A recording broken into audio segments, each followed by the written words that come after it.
Nunca he oído yo en la radio, ni en la tele, ni en ningún sitio. Echar la bomba en la boca del refugio y allí murieron todos. Una amiga mía y su madre también. O sea que esas cosas pasaron entonces. Y entonces estábamos en la calle, solíamos estar en la calle, y esperando a que nos tocaría la sirena. Cuando tocaban la primera sirena era aviso.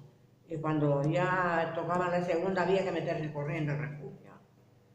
Y había un perro de una señora que iba también al refugio. Cuando aquel perro se metía al refugio corriendo, ya tocaba la sirena. Y cuando le veíamos al perro que se movía a meterse, ya nos preparábamos todas. Así chicos. Y bueno... Y qué miseria. Sí.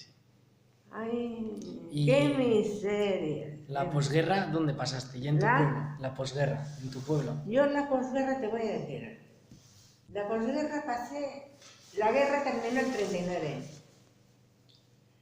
Y en 39, hacia finales, libraron los que habían ido a la guerra.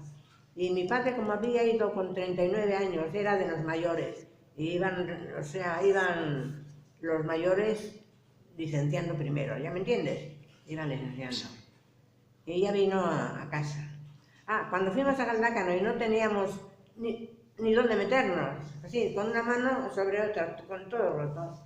Un tío de mi madre, un tío que se casó muy mayor, vivió con mi madre y mi abuela hasta que se hizo muy mayor y se casó muy mayor. Y nosotras éramos como si seríamos nietas de él. Nos quería todo. Pues cuando vinimos a Galdácano, tenía ese señor un piso y nos dejó hasta que... Pero no nos hizo falta porque allí en Galdácano, los que habían ido a la guerra, les miraban así, ya me has entendido. Sí. Y mi padre decía, a mí me va a mirar nadie así, ni asado. Yo me cojo y ya encontraré trabajo, tengo 2 manos y estuvo de batallón de trabajadores por toda España. Sí, estuvo. Entonces tu padre